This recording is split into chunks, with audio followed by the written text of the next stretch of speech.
Hello and welcome to today's video. Today we're going to be continuing with the renovation of these N16 wheel trims. So yesterday I managed to finish off all of the preliminary sanding to get rid of obviously the bits around this edge, so the bits where it's been curbed, and just generally sort of rough up the finish just to give us a good key-in point. Some of them, the actual sort of trims actually came off, these logos, so I won't need to mask the centre of those.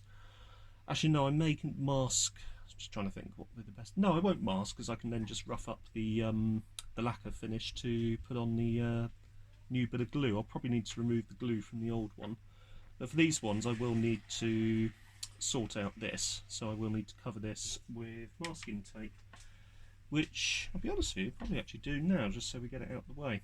So I'm going to be doing one trim at a time, just to keep things nice and simple. And I'm going to be applying small amounts of tape around the very edge of the logo, which is proving to be easier said than done, so I may have to actually do it on the very edge of that there. The other option actually is just to remove the trim itself, which I've got to be honest may actually be the best thing to do. So let's go and get something suitable to prise that off. There we go. So we managed to get the logo off of this one. It's a little bit dirty around here, so we will need to clean that up. And I have a cloth somewhere which I can use, and a bit of isopropyl which I'll be using on the whole of the wheel, or the whole of the trim rather, once I've given it a bit of a blast with some 800 grade. So ideally, to remove the glue, which I've done pretty much, you want to use a small scraper of some description. There is little bits left, so you could probably work that over with something like a razor blade, or again a small scraper, or indeed just a small flat blade screwdriver will do the job quite nicely, as you can see here. So careful not to scratch the plastic too badly, but to be perfectly honest with you, you're not going to see this particular area because it's going to be underneath the logo once you glue that back on. Seems that on the later trims, which are from 2004, they use a much better quality glue and also much better quality paint as well, because it doesn't seem to have deteriorated quite as badly as the previous earlier examples from '99. Could be age related, could be that they were just using a better quality process. So got the 800 grade, and we're just going to give this a very quick once over.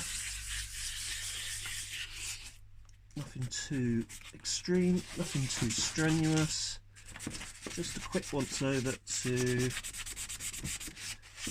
smooth off and remove any abrasive edges left from the process of sanding it down yesterday with 120 grade sandpaper.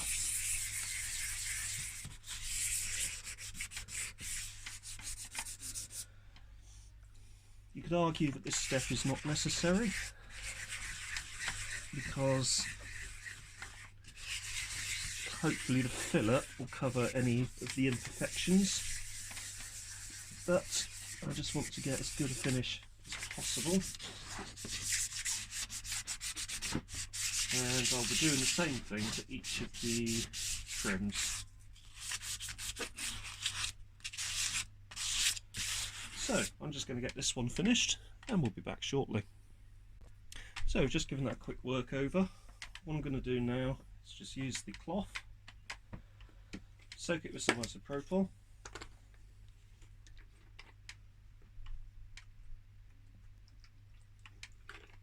there we go. Then we're just going to work that over the entirety of the trim itself, just to remove any sort of little bits of grime, dirt,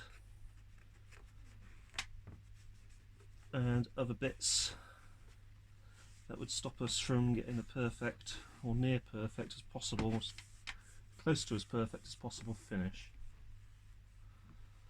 So I may need to work over this little bit area a bit more because there's a step in there which I want to get rid of, so I will do that before we start spraying. But what we want to end up with is a nice clean, ready prepped surface on which we can start to apply the primer. So I've noticed for areas like this, if we get the screwdriver, we can probably drive the cloth into these areas just to get rid of some of that dirt. Again, I'm not going to go too crazy with this centre bit because it's going to be covered up by the logo once we're all done. Do want to get into these cavities here though, so we're going to be spraying in there separately. So I have some chrome finish. I don't know what it'll be like, to be honest with you. Probably look dull and not particularly pleasant, but I've got some chrome finish for these fake wheel nut things. However, on the original trim, the original paint finish on the trim, they didn't actually cover or paint these any other colour than just the metallic silver. So I'll be going one better than the people that made the trims, just to give it that sort of extra little nice extra touch. So this is the area I'm on about here. You want to get rid of any sort of steps in the surface as far as possible. Let's just see if it will peel off with a gentle flick of a screwdriver. And yes, it does actually, just good. So you can get rid of the worst of that. Same here actually, you can see it's beginning to flake off there, so prise that off. Careful not to scrape it too much, but there you go, you can prise off the worst of it by just using careful use of flat blade screwdriver, and you just literally just take it back to where it won't peel off any further, which seems to be about here and here, this. So what I should be able to do now is if I just use a bit of this wet and dry.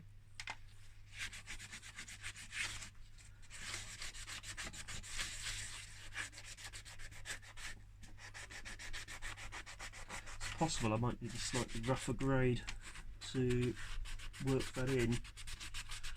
But what I want to get is basically the step on the edge.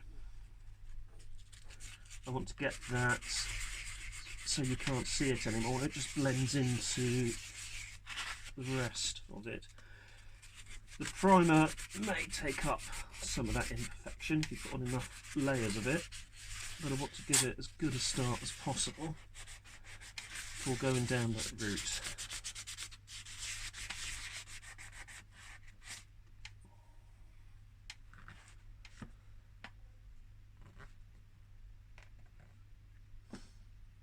Also, you want to get rid of any flaking edges so that when you do come to paint it, you're not going to have a particular area start to flake up again, which is always really annoying because then you've got to repaint the entire area. It's just proper pain, to be honest with you.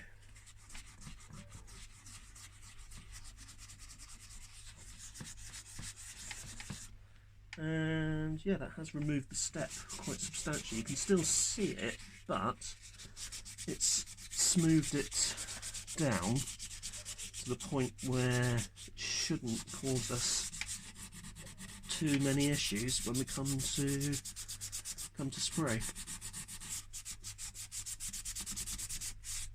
There we are.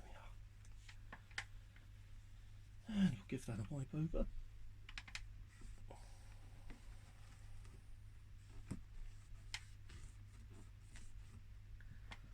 Oh, another bit there. Oh, there it goes.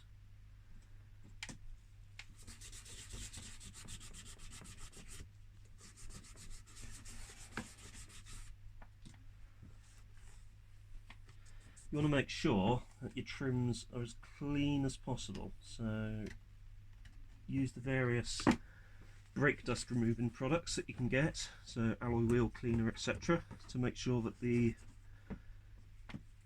surface is as clean as it can possibly be.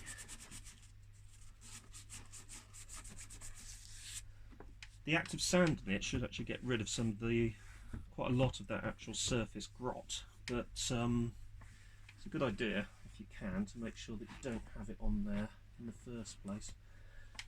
Some of it really does get ingrained into the actual lacquer, and you have to use quite an abrasive sanding to actually get rid of it. I'm going to see if I can get rid of some of the more severe bits here with a bit of isopropyl. So let's see.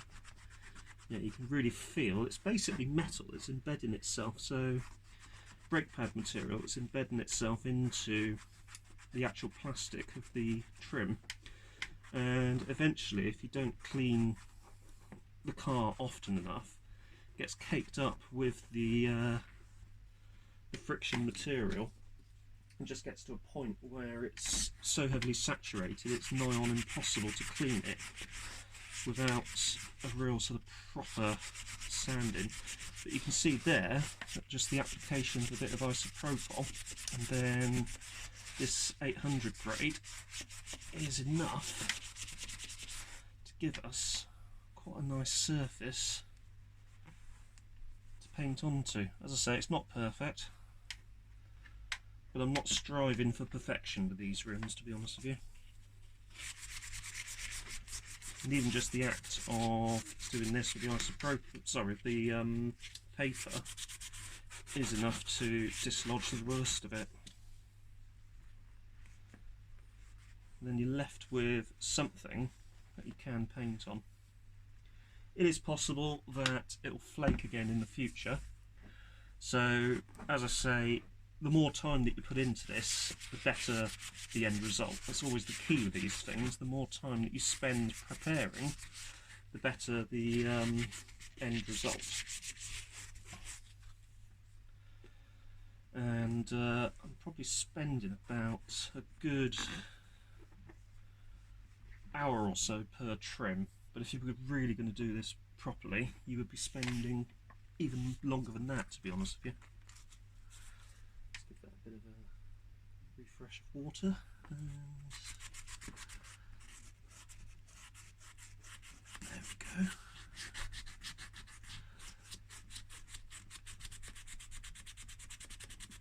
That's actually doing quite a good job.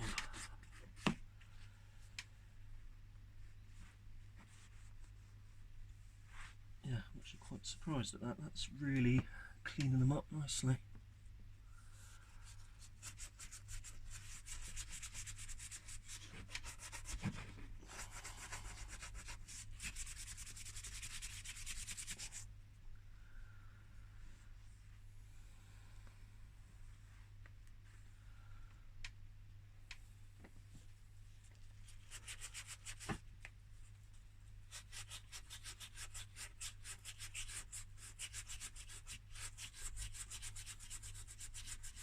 And there we go, that should hopefully be enough. So, and there we are.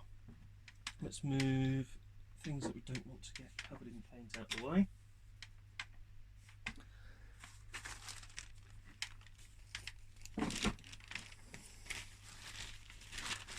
And lay down a couple of sheets of newspaper.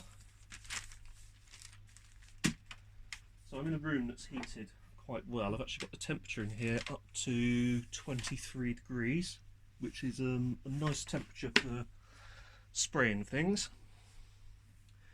Make sure that there are no pets in the room that you're going to be spraying. Make sure also that the room is ventilated.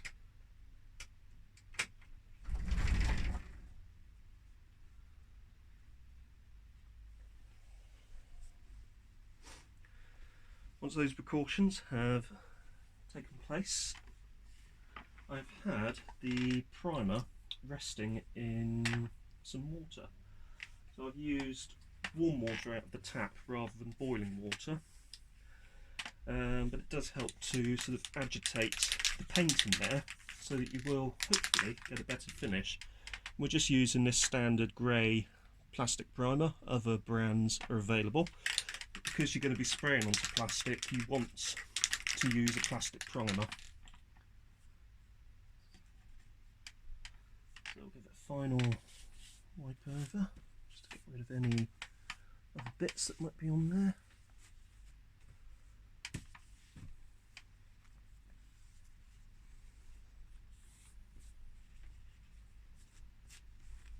There we go. So we need to shake this for at least 2 minutes. I'll be back shortly. So 2 minutes later, ready to spray. So standard, 6 inches away.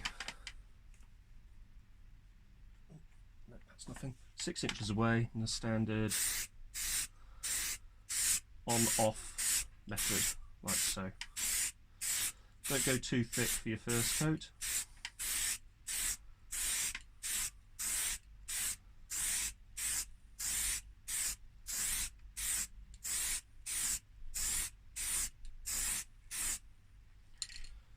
And there we go, that's the first pass. The second pass will go effectively north to south, so to speak. And that allows us to get a bit of coverage on areas that we may not have previously had good coverage.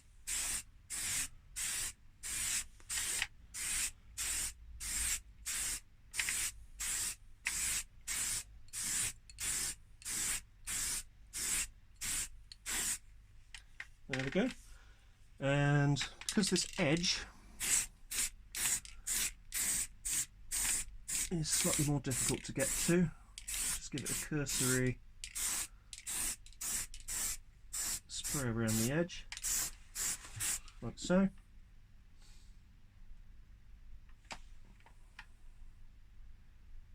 Give it a check for any imperfections. We can see the area that I sanded up there isn't perfect, so I may need to go over that again. But for the most part that actually looks okay, and we'll go for another west to east spray, so making sure that we cover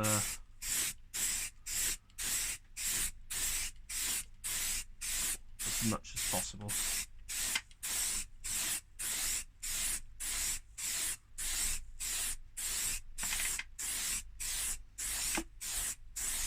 So you don't want to spray too much because you don't want to have it pooling in places that it shouldn't.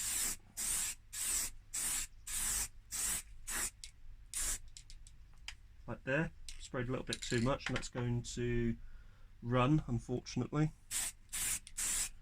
So I'll need to catch that when I give it the intermediate rub down with 800 grade.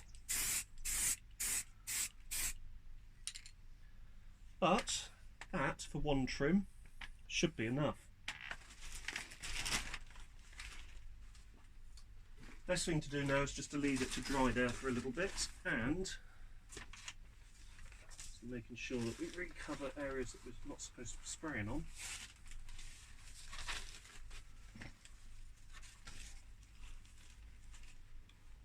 There we go. We can move trim out of the way and put it somewhere where it's going to be out of the way for the foreseeable future, and then once it's dry we can pop it back into storage and we can continue next time with applying either a second layer of primer or, if you so desire, starting with the top coat. There we go, keep that out of the way. Right, now another 3 to do. So, I'm going to crack on with the other trims. For the moment, if you have found this video interesting, don't forget to hit the like button, don't forget to subscribe, and I will see you next time. Thanks for watching.